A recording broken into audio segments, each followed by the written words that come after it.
Эреке мындай да, сиздики крыжа уже чыгып чоңоюп кеткен. Крыжа эмне үчүн болот? Биз көпкө отурганыбызда булчуңдар слабыйлашып, негизи биздин омурткаларды булчуңдарыбыз кармайт, булчуң тарамыштарыбыз кармайт. Эгер алар слабый болсо, уже сөөктөргө нагрузка болуп баштайт да, сөөктөр отуруп баштайт, нервтерди кысып баштайт. Биринчи очередь крыжанын чыгып келиши бул психологический жактан болот. Эгер сиз көп ойлонуп, көп стресс болуп, уйкуңуз норма болбосто, өз убагында уктап, өз убагында тамактанбай, иш менен иш үй болуп, нагрузка берип жүрө бере турган болсоңуз, уже сиздин организмиңиз кыйналып калат дагы. Булчуңдар бошошуп калат. Мужской гормон, тестостерондоруңуз низкий болуп кетет дагы. Организм слабый болуп, ошондон улам дагы крыжа, ар кандай оорулар ошондон пайда болот. Анын кандай лечение кылыш керек? Кантип кутулса болот? Кокуй, мен уже крыжа болуп калдымы? Мен уже болду, инвалидмин. Мен уже баса албайм деп өзүңүздү жей турган болсоңуз, крыжа дальше чоңое берет.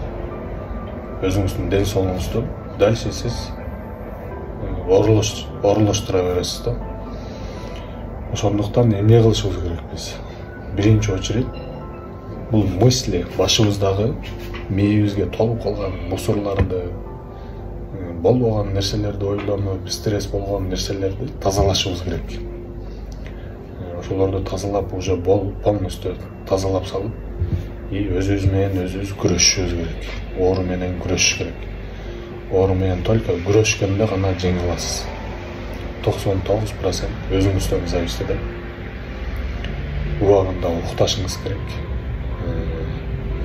Норма, уйкунун нормасын толтурушуңуз керек. Туура тамактанышыңыз керек. Суу, организм, адамдын организминде 80% уже жидкость менен камтылган. Убагында суу ичип туруш керек.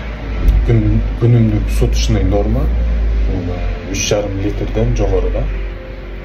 Весовой категориясына карап. Мисалы 80 килограмм болсоңуз, средним сиз 3,5-4 литр сууну ичишиңиз керек суткасына. Туура тамактануу.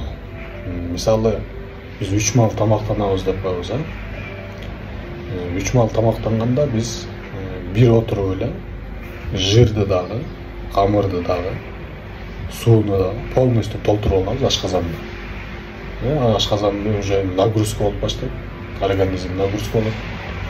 Туура тамактанбастан, кечинде тамактанып туруп эле уже эс алып уктап калабыз дагы, уже таң атыкчаңда нагрузка болуп баштайт.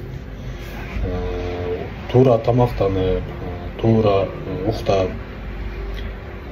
туура тренировка. Самый главный эркекте бул уже туура тренировка болуш керек.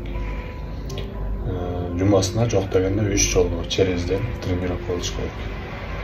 Бул кардио болсун, бул фитнес болсун, бул бокс болсун, бул футбол болсун, баары бир эркекте физический нагрузка болуш керек. Биз ошондо күнүмдүк жашообузда, мисалы, энергия тратить этебиз, энергияны выполнять этебиз да, кайра өз убагында уктап, өз убагында тамактансак, уже выполнять этип толтуруп турабыз. Крыжадан кантип кутулабыз? Крыжаны ошол туура отуруп, туура басып, туура жатып, туура тамактана турган болсок, убактысы келгенде крыжа аркага кайтат.